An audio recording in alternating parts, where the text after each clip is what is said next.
수요기도에 오신 여러분들을 주의 이름으로 환영하고 축복합니다. 옆에 앉아 계신 분들 쳐다보시면서 한번 인사하겠습니다. 주의 은혜가 함께 하시기를 간절히 바랍니다. 인사하겠습니다. 주의 은혜가 함께 하시기를 간절히 바랍니다. 우리 한번 기도함으로 수요 기도회로 가도록 하겠습니다. 기도하겠습니다. 오늘도 살아 역사하시는 아버지 하나님, 저희들을 이 수요 기도회로 불러주시니 감사드립니다. 우리가 각자의 처소에서 각 가정에서 수요 기도회로 드립니다. 온라인으로 드리는 저희들의 예배와 경배와 찬양을 받아 주옵소서. 하나님, 우리의 몸과 몸은 떨어져 있지만 마음이 하나 되게 하시고 한 영에 따라서 주님을 기쁘시게 예배하며 주의 귀한 음성 듣는 시간 되게 하여 주시옵소서. 예수 그리스도 이름으로 간절히 기도하옵나이다. 아멘. 다 같이 찬송을 드리겠습니다. 경배와 찬양. 오늘 드릴 찬송은 우리가 예전에 같이 자주 불렀던 찬송 약할 때 강함 되시네입니다. 약할 때 강함 되시네, 나의 보배가 되신 주 나의 모든 것. 같이 드리겠습니다.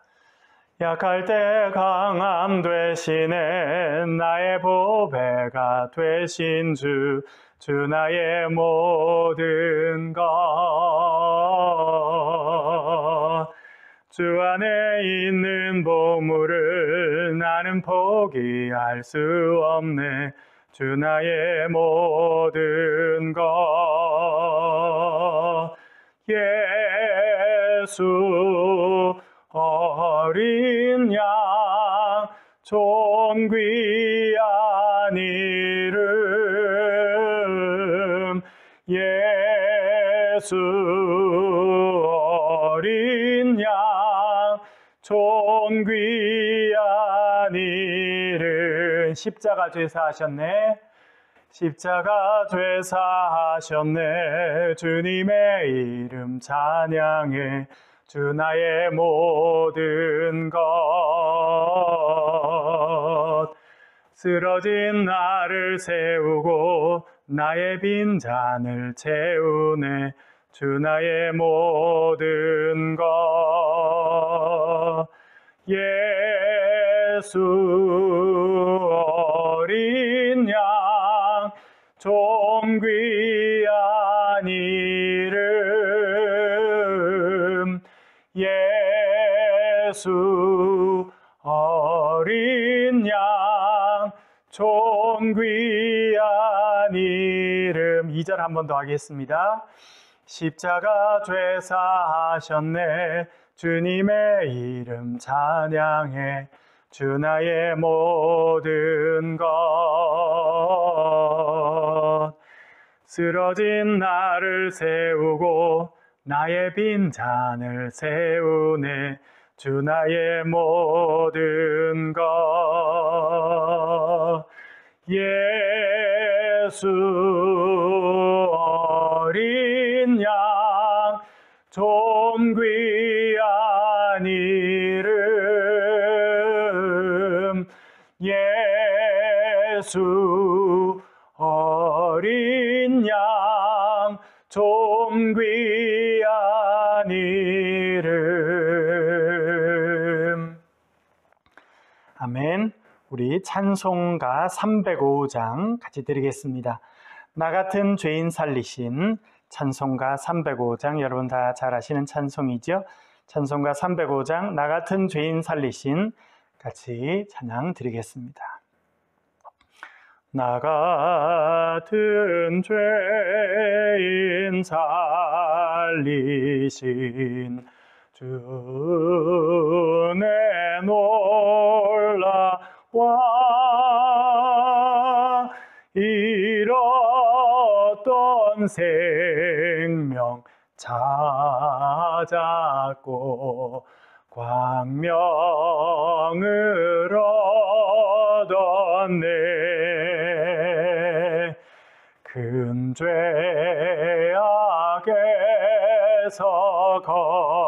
건지신 주 내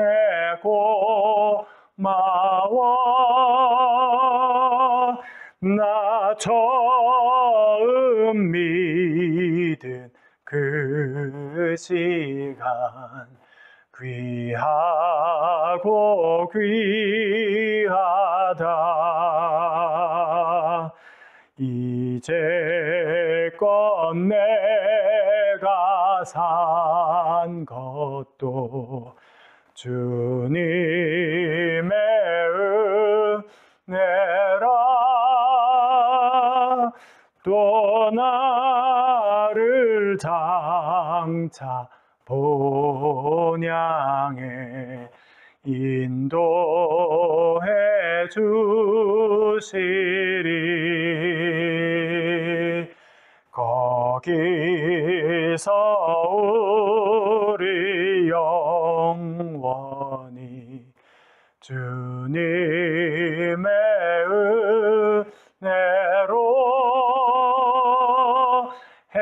해처럼 밝게 살면서 주 찬양하리라.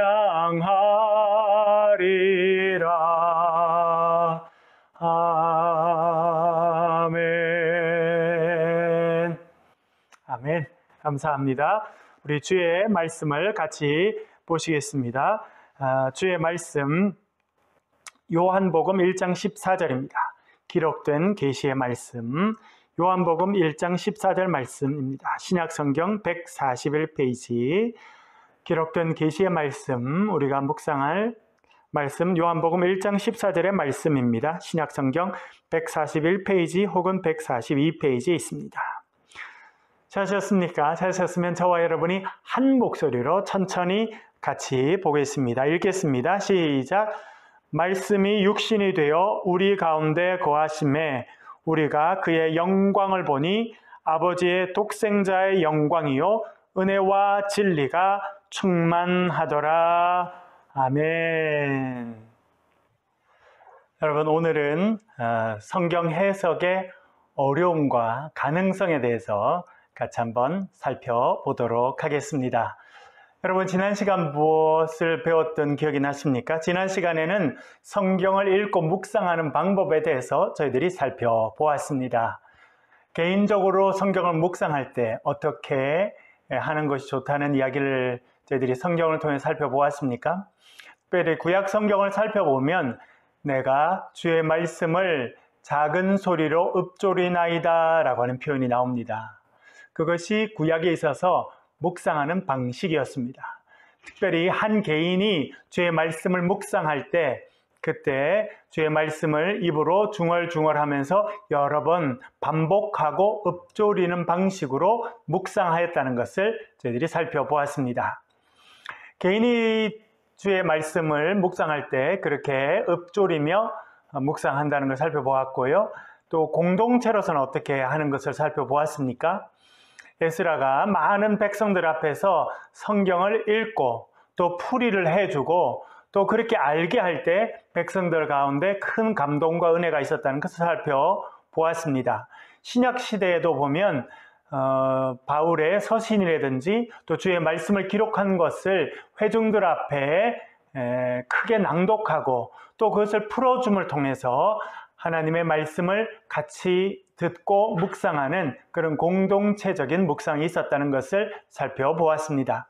오늘은 성경 해석의 어려움과 가능성이라고 하는 제목으로 말씀을 같이 생각하고 있습니다. 특별히 처음에 성경 해석이 어려운 이유에 대해서 제가 몇 가지 써두었습니다. 제가 우리 온라인 모임방에 올려드린 거 프린트 하시거나 보시는 분은 보시면서 같이 하시겠습니다. 첫 번째는 언어적 차이라 그렇게 해두었습니다. 성경을 해석하는 거 참 어렵습니다. 왜냐하면 첫 번째 이유 중에 하나는 언어의 차이이기 때문에 그렇습니다. 여러분 하나 여쭤보겠습니다. 구약 성경은 어떤 언어로 쓰여졌습니까? 구약 성경은 대부분 히브리어로 쓰여졌습니다. 그리고 에스라의 일부 그리고 다니엘서의 일부는 아람어로 적혀졌습니다.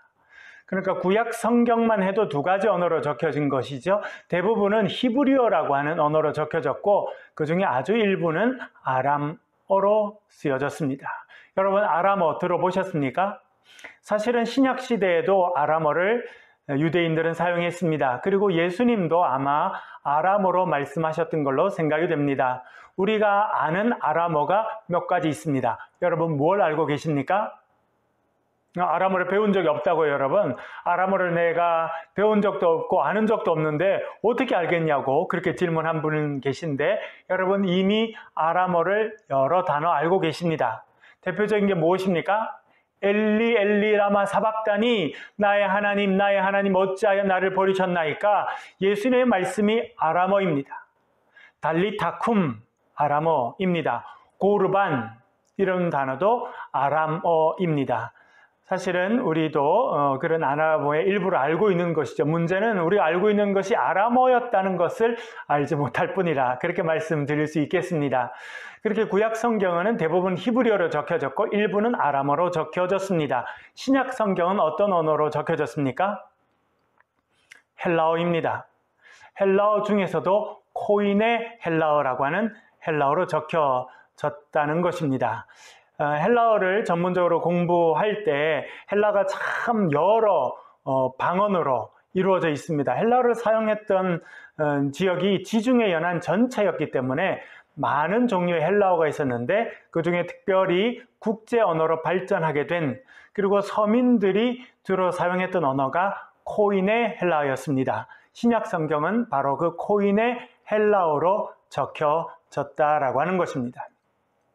여러분 중에 몇 분이나 히브리어를 아십니까? 아람어를 아십니까?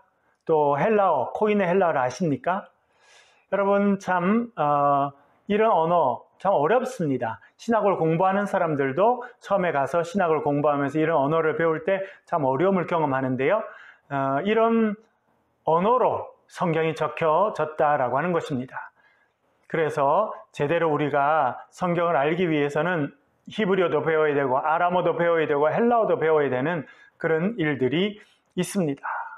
그런데 우리는 그런 언어를 배우지 않았기 때문에 번역본으로 읽고 있습니다.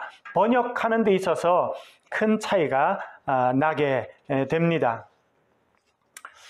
번역 참 어렵습니다. 그래서 번역하는 사람들은 번역은 반역이다, 그런 말을 하게 됩니다. 번역은 반역이다. 물론 그 말 유희입니다만 그처럼 번역하는 것이 어렵다는 것입니다. 우리가 좀 전에 불렀던 찬양이 있죠. 유명한 찬양, 나 같은 죄인 살리신, 나 같은 죄인 살리신. 너무나 은혜로운 찬양인데 원래 곡은 영어로 적혀졌습니다. 아마 전 세계에서 가장 많이 불려지는 영어 노래 중에 하나가 아닐까 생각이 되는데요. 여러분 어떻게 되어 있습니까? Amazing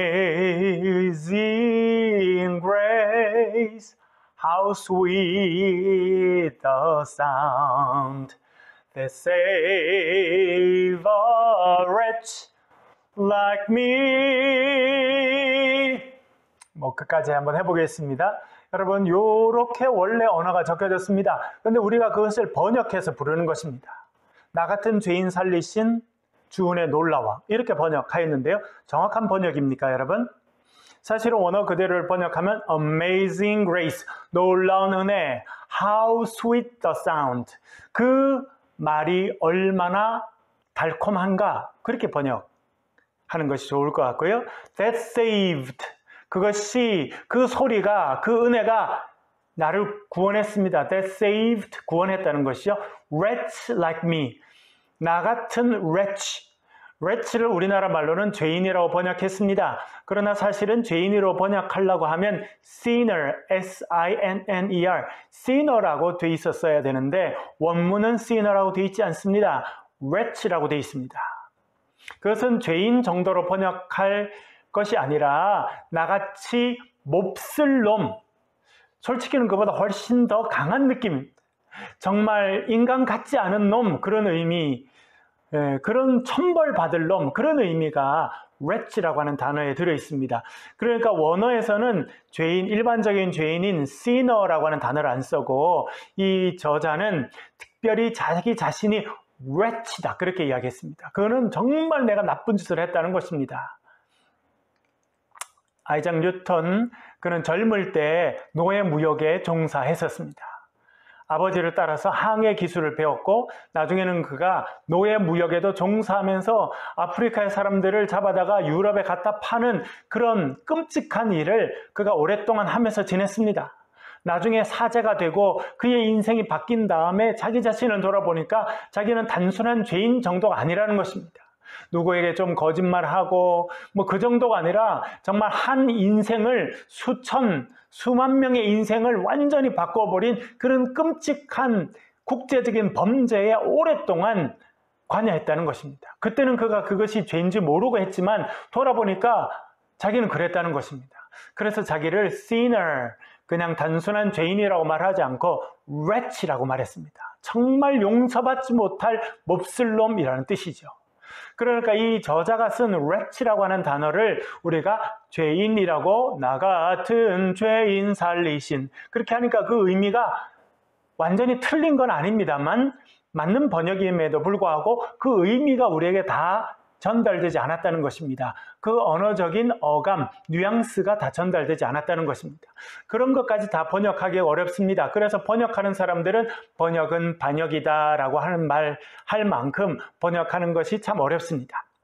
우리가 성경 해석하면서 어려운 것은 무엇이냐면 우리가 읽고 있는 한글로 된 성경이 성경의 원어가 아니라는 것입니다. 그런 부분에서 해석에 어려움이 있다 말씀드릴 수 있겠습니다. 두 번째는 시간적인 차이입니다. 우리는 21세기 대구와 경상북도, 대한민국에서 성경을 읽고 있습니다. 그런데 여러분, 이 성경은 언제 쓰여졌습니까? 구약 성경은 3000년 전에 쓰여지게 됩니다. 후대에 쓰여진 것도 적어도 2500년이라고 하는 시간의 간격을 갖고 있습니다. 신약 성경도 학자들의 연구에 의하면 바울의 서신이 가장 먼저 쓰여졌다고 생각되는데 50년대 되어서야 처음으로 쓰여지기 시작합니다. 그러니까 예수님께서 부활 승천하시고도 약 20년 가까이 지내야 바울이 처음으로 기록하기 시작합니다. 복음서는 그거보다 더 늦게 기록됐다고 생각됩니다. 그런데 우리와 생각하면 우리하고는 2000년 정도의 시간차가 나고 있습니다. 2000년. 여러분, 2000년 전에 쓰여진 거를 지금 우리가 읽고 이해하는 것이 쉽겠습니까? 물론 주의 엄청난 은혜로 우리가 2000년, 3000년 전에 쓰여진 구약 성경, 2000년 전에 쓰여진 신약 성경을 하나님 말씀으로 읽고 이해하는 그 자체가 엄청난 은혜입니다. 예를 들어 볼까요, 여러분? 우리나라가 자랑할 수 있는 세계적인 발명품이 있습니다. 자랑거리가 있습니다. 그것이 무엇입니까? 한글입니다. 세종대왕이 만든 한글 1443년에 반포되었습니다. 우리가 이제 고등학교 때나 이제 그런 한글에 대해서 배울 때 훈민정음을 처음 만든 목적을 또 세종대왕님께서 이렇게 쓰셨다고 저희들이 이제 배우고 외우게 되지 않았습니까?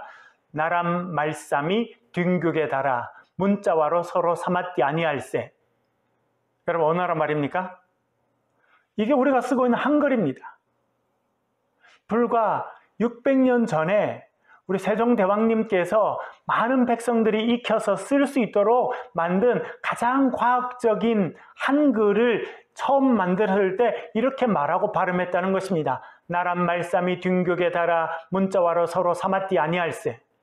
우리가 이것을 배우지 않으면 무슨 뜻인지 알기가 어렵습니다. 그러나 이것이 우리가 지금도 쓰고 있는 한글입니다. 같은 언어라는 것입니다. 다르지 않습니다. 그러나 왜 이렇게 다릅니까? 시간이 달라서 그렇습니다.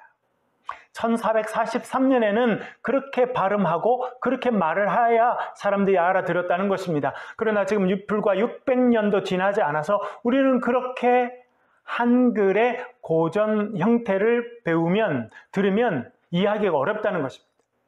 불과 600년이 안 돼도 이런 변화가 있는데 신약 성경만 해도 2000년의 시간적인 간격을 갖고 있습니다. 그래서 해석하는 것이 쉽지 않다는 것을 우리가 알게 됩니다.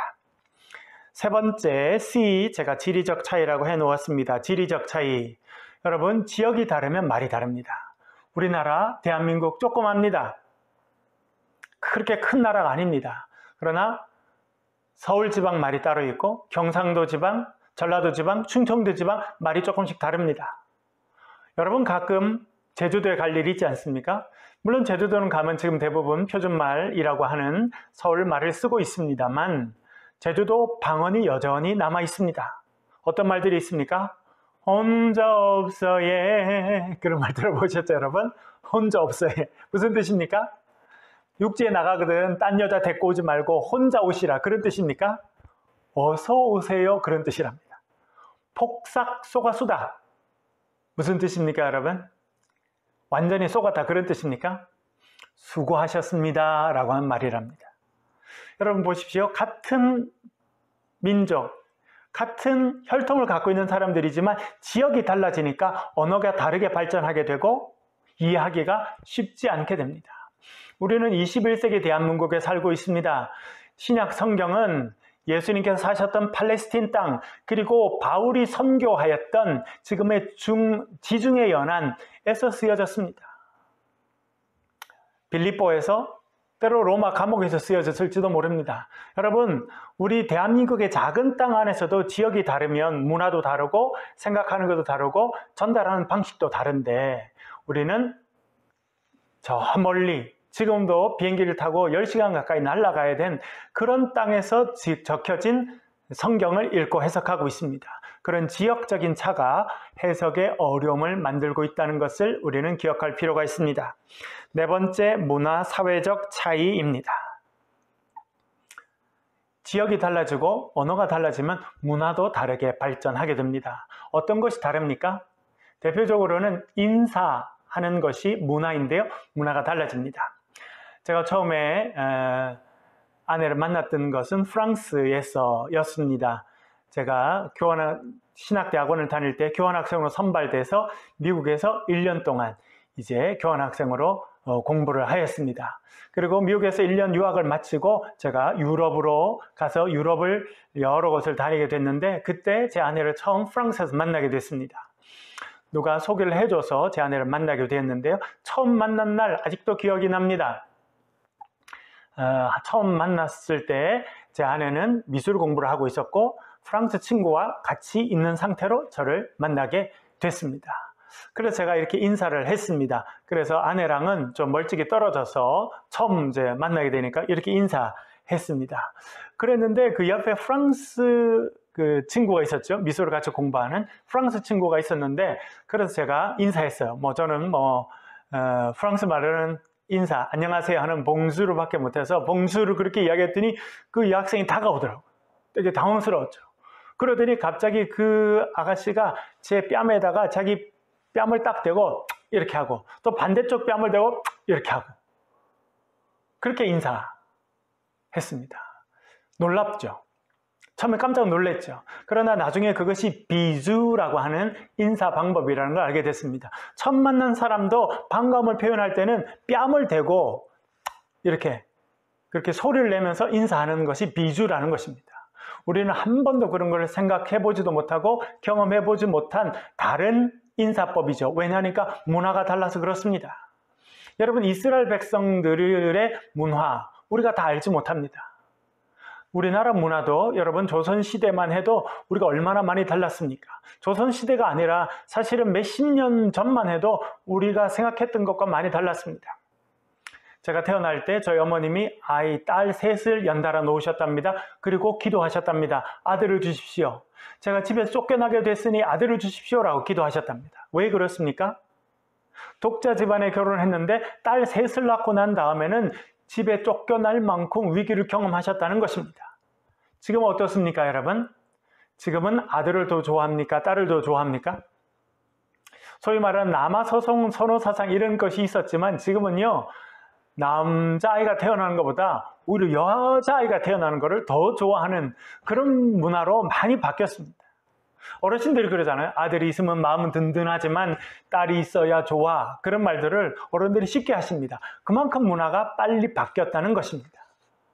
그런데 우리는 21세기 대한민국 문화 가운데 살면서 저 팔레스틴 땅 그리고 사도 바울은 그 당시 지중해 연안에 있었던 그런 그레코 로마 문화라고 하는 그 문화 가운데 살았었는데요. 그때 적혀진 것을 저희들이 읽고 해석해야 되기 때문에 문화적인 그런 차를 경험할 수밖에 없다는 것입니다. 여러분 이렇게 생각하면 성경을 읽고 해석하는 것은 대단히 어려운 일입니다. 그래서 조심해야 합니다. 그렇다면 이 성경을 해석하고 성경을 이해하는 것을 전문적으로 교육받은 사람들에게만 맡겨야겠습니까? 그렇지는 않습니다. 우리에게 성경을 읽고 해석할 수 있는 충분한 가능성이 주어져 있습니다. 그것을 몇 가지로 살펴보겠습니다. 2번 성경 해석의 가능성입니다. A, 첫 번째 제가 뭐라고 써놓았습니까? 말씀이 육신이 되신 예수님. 오늘 우리 읽은 말씀이 있죠? 요한복음 1장 14절입니다. 여러분 한번 다시 피시고 우리가 다시 한번 읽어보겠습니다. 요한복음 1장 14절입니다. 같이 읽겠습니다. 시작.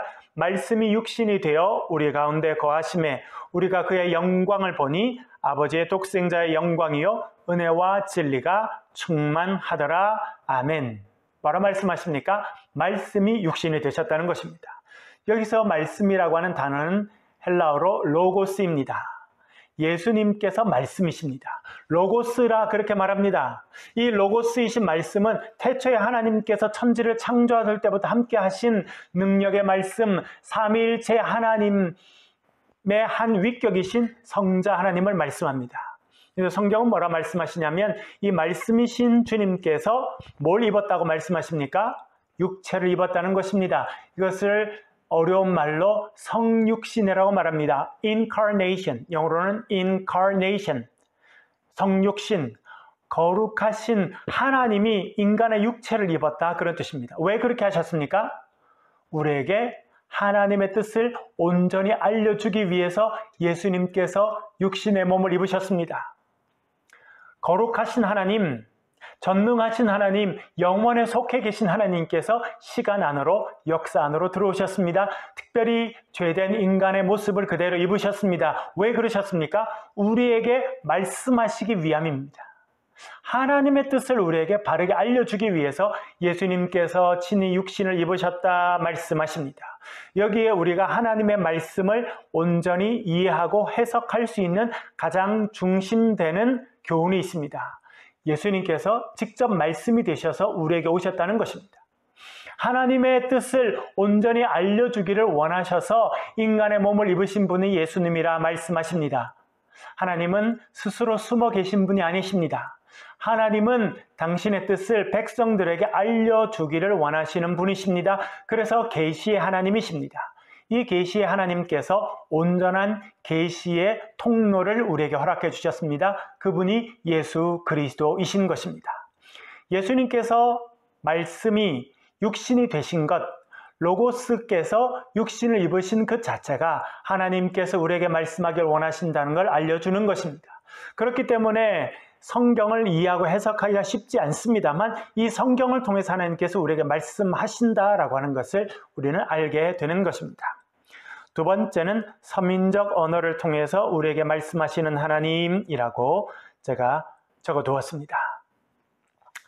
신약 성경만 좁혀서 보겠습니다. 신약 성경은 코인의 헬라어로 적혀졌다고 말씀드렸습니다. 여러분 헬라어도 보면 아주 어려운 헬라어가 있습니다. 소위 말하는 고전 헬라어, 에틱 헬라어라는 데가 있습니다. 그리고 서민들이 주로 쓰는 코인의 헬라어가 있습니다. 코인의 헬라어는 언제 쓰냐면 엄마가 아들을 불러요. 아들아 일로 와라. 요 앞에 가게에 가서 콩나물 500원어치만 사와라. 그리고 꼭 영수증 받아와라. 그렇게 말하면 아이가 500원을 갖고 앞에 마트에 갑니다. 저희 엄마가 콩나물 500원어치만 달래요. 영수증 꼭 받아오래요. 그러면 그 콩나물을 파시는 분이 영수증을 적어둡니다. 콩나물 500원 이렇게 영수증을 적어주죠. 이렇게 콩나물이라고 적을 때 쓰는 언어가 코인의 헬라어였다는 것입니다. 시장에서 쓰던 언어였다는 것입니다. 학교를 한 번도 다닌 적이 없는 사람도 배우고 익혀서 사용할 수 있는 언어가 코인의 헬라어, 서민들의 언어였다라고 하는 것입니다.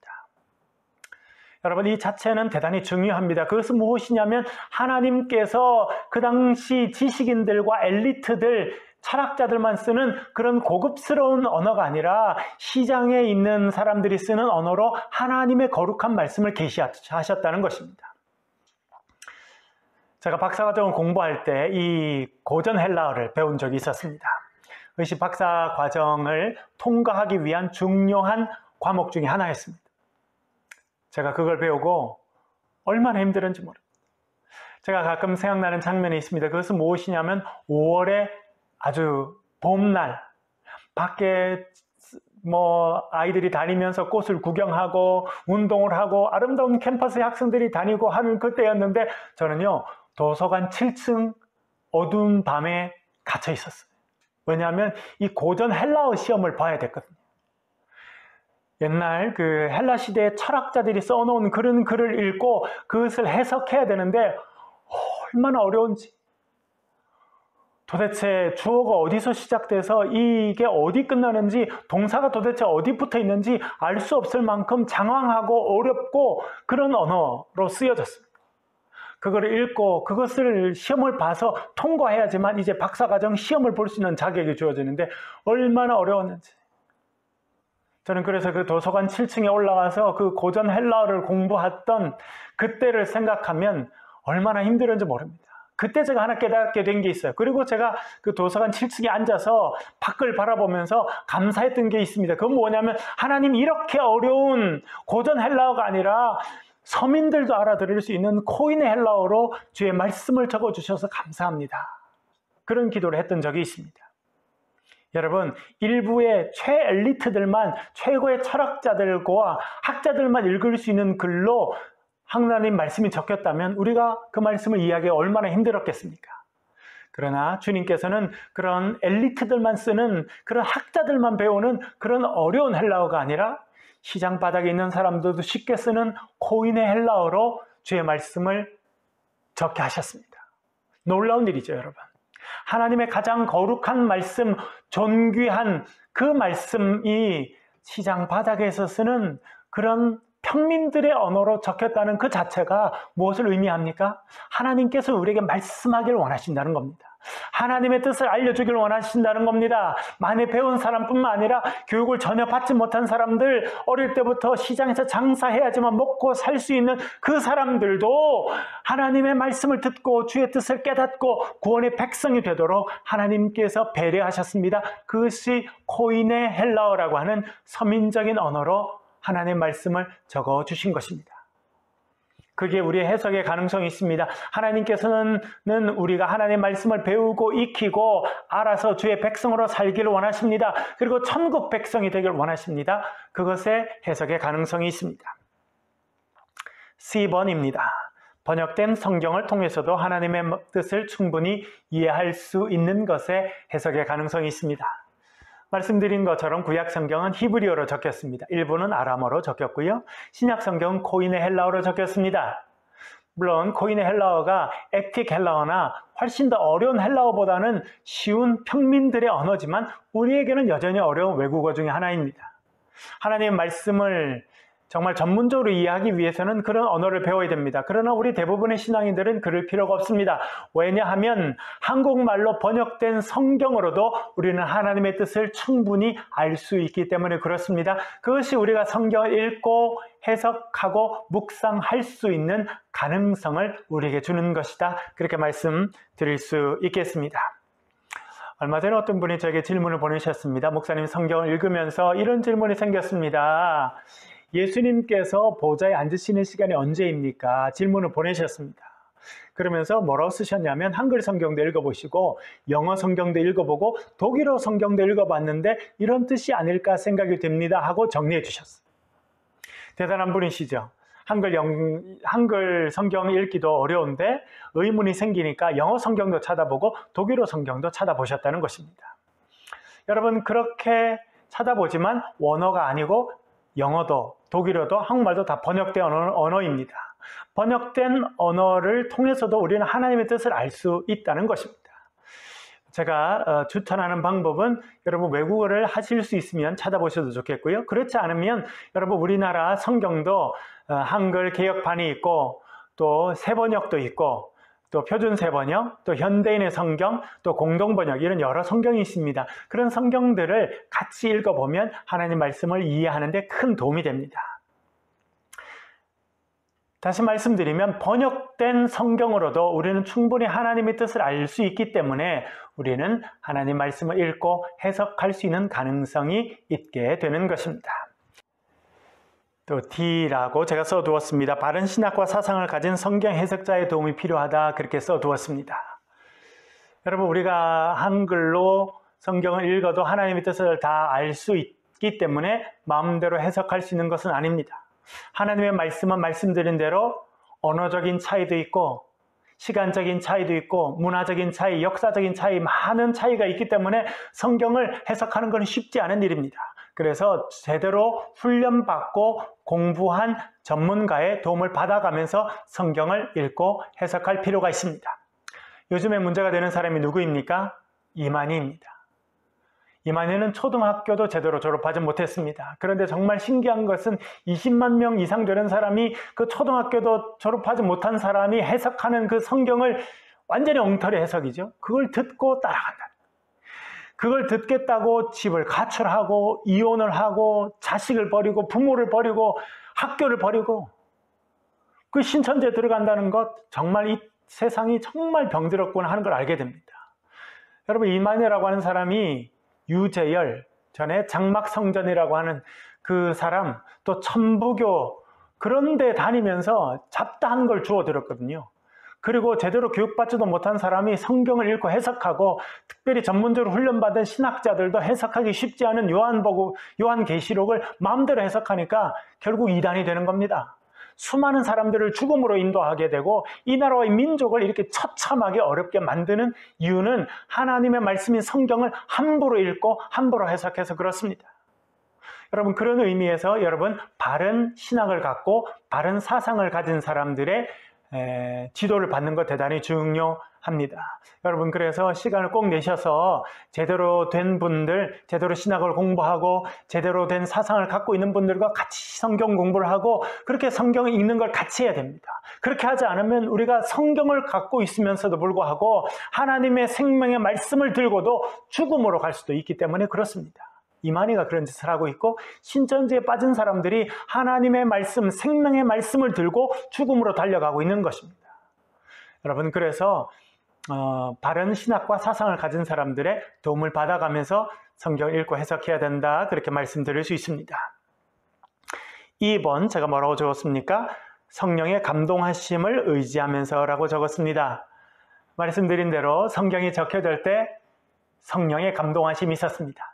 성령의 감동하심을 받은 저자들이 성령의 인도하심 가운데 성경을 적었습니다. 그래서 우리가 이 성경을 읽을 때 성령의 인도하심을 기대해야 합니다. 그리고 제가 말씀드린 것처럼 우리가 성경을 읽을 때 요즘에 매일 2장씩 읽으시죠? 그 성경을 읽을 때 기도하셔야 됩니다. 특별히 또 말씀을 묵상하시고 복음 노트를 기록하시면서 하나님의 음성을 들으실 때 기도하셔야 돼요.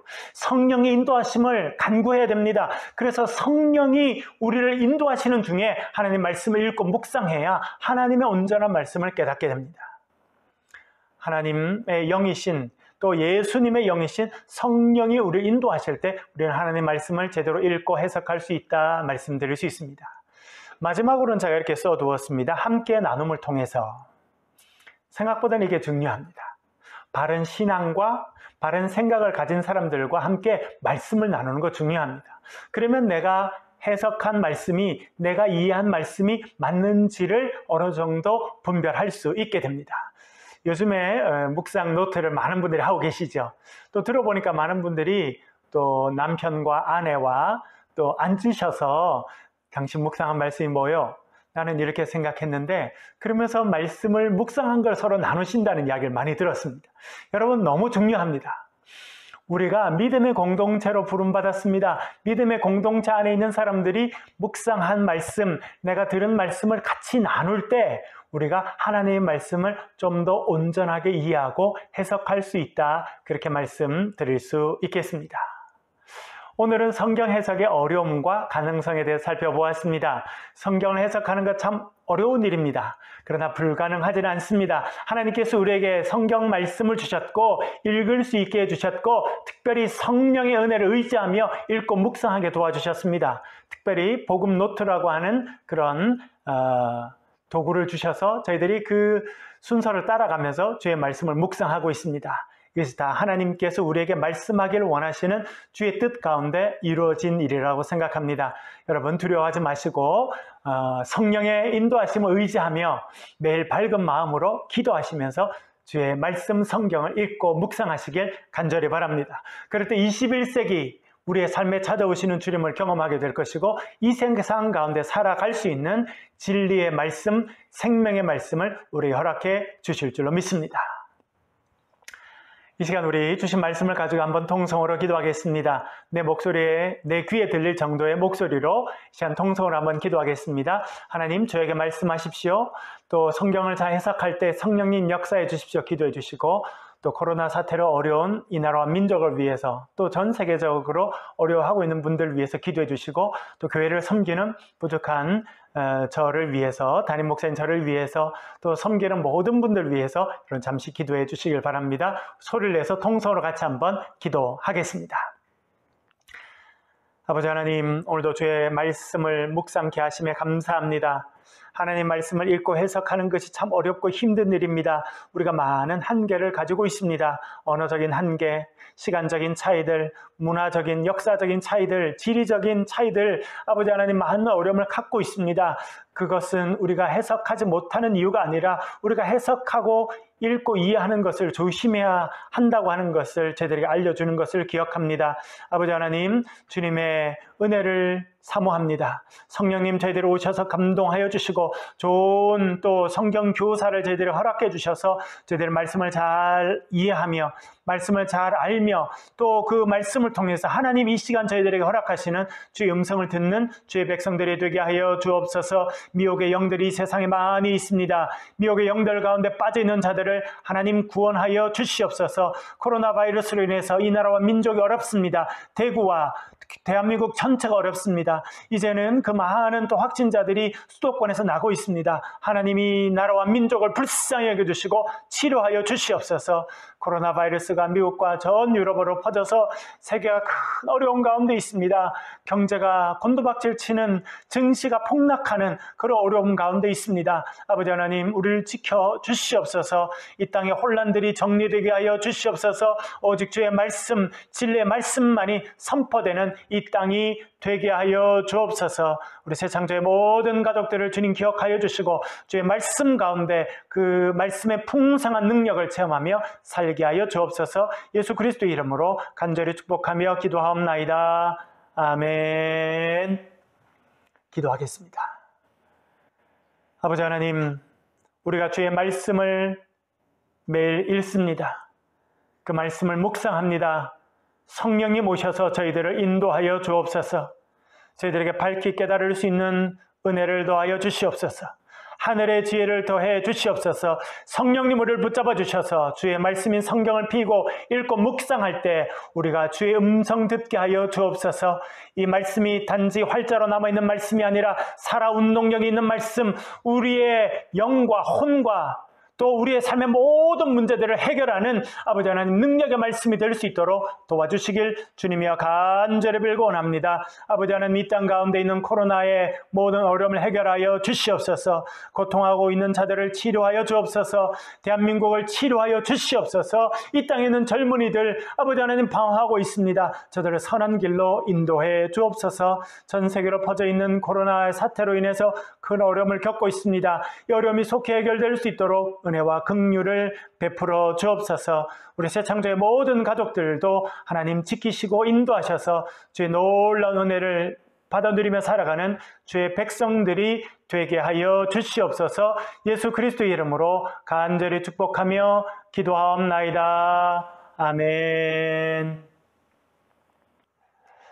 여러분, 영광의 찬양을 같이 올려드리도록 하겠습니다. 올려드릴 영광의 찬양은 찬송가 435장 나의 영원하신 기업입니다. 찬송가 435장 나의 영원하신 기업 같이 찬양 올려드리겠습니다. 나의 영원하신 기업 생명보다 귀하다. 나의 갈 길 다가도록 나와 동행하소서. 주께로 가까이 주께로 가오니 나의 갈 길 다가도록 나와 동행하소서. 세상 부귀 아니람과 모든 명예 버리고 험한 길을 가는 동안 나와 동행하소서. 주께로 가까이 주께로 가오니 나의 갈 길 다가도록 나와 동행하소서. 어두운 골짝 지나가며 험한 바다 건너서 천국 문에 이르도록 나와 동행하소서. 주께로 가까이 주께로 가오니 나의 갈 길 다가도록 나와 동행하소서.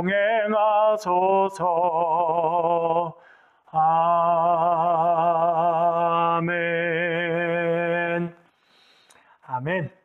주님께서 우리의 삶에 늘 동행해 주실 줄로 믿습니다. 시간 광고 말씀을 드립니다. 여러분, 코로나 사태가 이제 대구 경북 지역에는 좀 많이 잦아들었습니다만 수도권 지역에 또 많이 확산이 되고 있습니다. 이 코로나 사태가 속히 해결되도록 여러분 위해서 기도해 주시길 바랍니다. 확진자로 치료받고 있는 분들, 또 격리 가운데 있는 분들 위해서 기도해 주시고, 애쓰시는 우리 의료진들, 또 봉사자들이 있습니다. 기도해 주시길 바랍니다. 저희들이 또 그 봉사자들 위해서 적은 물품이지만 사랑의 선물을 기증하였습니다. 계속 기도 부탁드립니다. 또 이 코로나 사태가 속히 끝마쳐서 우리가 얼굴과 얼굴을 대면하고 주님을 찬양하고 예배할 수 있는 날이 속히 오게 도와주시옵소서. 여러분 꼭 기도해 주시길 부탁드립니다. 사순절 복음서 통독을 계속 진행 중에 있습니다. 매주 2장씩 여러분 읽고 계시죠? 여러분 오늘 또 이제 마가복음을 다 읽게 되고 내일부터는 누가복음으로 들어가게 되었습니다. 여러분 또 열심히 하신 분들은 계속 해주시고 아직 참여하지 못하신 분들은 오늘부터라도 참여해 주시길 꼭 부탁드립니다. 또 여러분 복음 노트를 통해서 말씀 묵상하시죠? 요즘 많은 분들이 복음 노트를 직접 기록하고 말씀을 깊이 묵상하고 제가 또 알려드린 것처럼 소리를 내서 성경을 여러 번 읽으시고 하는 그런 분들이 참 많으십니다. 여러분 따라 해주시고 동참해 주셔서 감사드립니다.